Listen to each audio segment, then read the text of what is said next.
शादी हो रही थी, तो लड़की के पिता ने शादी में एक शर्त रख दी। क्या शर्त रख दी? कि शादी में केवल जवान लोग आएंगे, केवल जवान लोग, वही जो नाचे भांगड़े में। कोई अगर बूढ़ा दिख गया तो शादी नहीं करेंगे। तो सब बूढ़ों को मना कर दिया कि तुम ऐसा करो, जाओ पत्ते खेलो जाकर,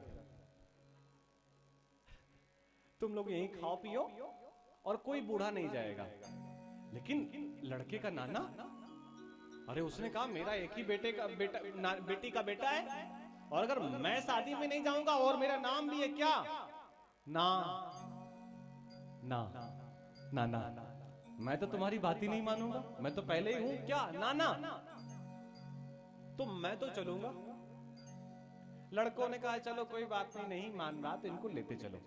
तो बोले अगर लड़की के बेटे ने पिता ने देख लिया तो विवाह के लिए मना कर देंगे। बोले क्या करें? बोले ऐसा करो, वैगन में चारों तरफ खाली गत्ते डाल दो और बीच में नाना को फंसा दो। अब बीच में नाना को दबा दिया गया, चारों तरफ से गत्ते लगा दिए गए, आगे पीछे से फल भर दिए गए कि ये दिखाई ना दे कि नाना आए हैं। बारात गई। आप जैसे ही लड़की के विवाह का नंबर आया तो लड़के के पिता ने एक सेवक भेजा, एक और दूत भेजा लड़की के पिता ने, और लड़के से कहा जाकर के, क्योंकि बूढ़ा कोई आया नहीं था, सब लड़के लड़के थे एमबीए पास, तो उन्होंने कहा ऐसा करो, एक शर्त हमारी और है। क्या? हमारे गांव के बगल में एक नदी बहती है। क्या बहती है? नदी। और हमारी दूसरी शर्त है कि अगर उस नदी में शुद्ध दूध की धारा बहा दी जाए, इतना दूध इकट्ठा करो कि नदी में शुद्ध दूध की धारा बही जाए, शुद्ध दूध की, तभी हम बेटी का विवाह तुम्हारे साथ करेंगे। अब लड़के आए, सब वो पढ़े लिखे अच्छे खासे, सभी ने अपने कंप्यूटर में चेक किया, गूगल से पूछा, कोई जवाब नहीं आया। तो लड़कों ने उस लड़के से कहा जिसकी शादी थी कि ऐसा लगता है तेरे भाग्य में शादी लिखी ही नहीं है, चल वापस चलते हैं, कुछ नहीं होगा। पूरी बारात वापस चलने लगी। तभी एक व्यक्ति ने कहा कि सब कुछ तो ठीक चल रहा है, और जब बारात वापस हो ही रही है तो नाना को अंदर क्यों फंसा रखा है? अरे इनको भी बाहर निकालो, कम से कम सांस तो ले ले। अब गत्ते हटाए गए, नाना को बाहर बुलाया गया। तो लड़के जिसके साथ विवाह होने वाला था उसने कहा नाना तुम्हारी वजह से ही अपशगुन हो गया, मेरा बसने वाला घर बसने से पहले ही बिखर गया, अगर तुम नहीं आए होते तो शायद विवाह हो जाता, लेकिन आप आए तो हमारी बारात वापस जा रही है।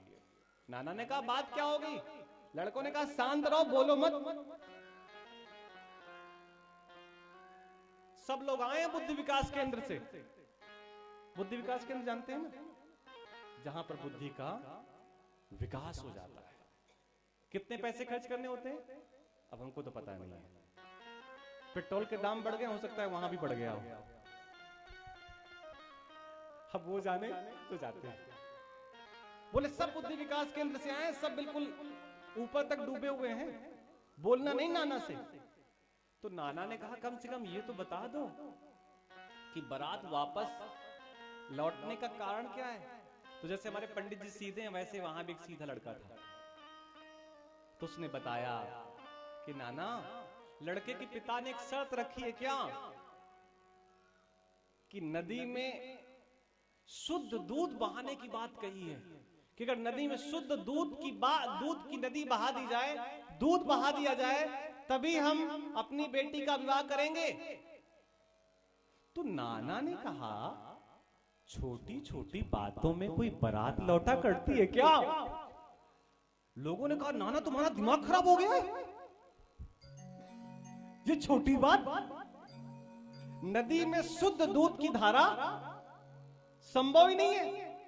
तो नाना ने कहा अरे ये तो असंभव भी नहीं है, अपना एक सेवक भेजो और लड़की के पिता से कह दो जाकर के कि हमारे यहां शुद्ध दूध की व्यवस्था हो गई है, बस नदी का पानी खाली तुम करवा दो, दूध हम बहा देंगे। तो वृद्ध व्यक्ति का महत्व तो है। श्री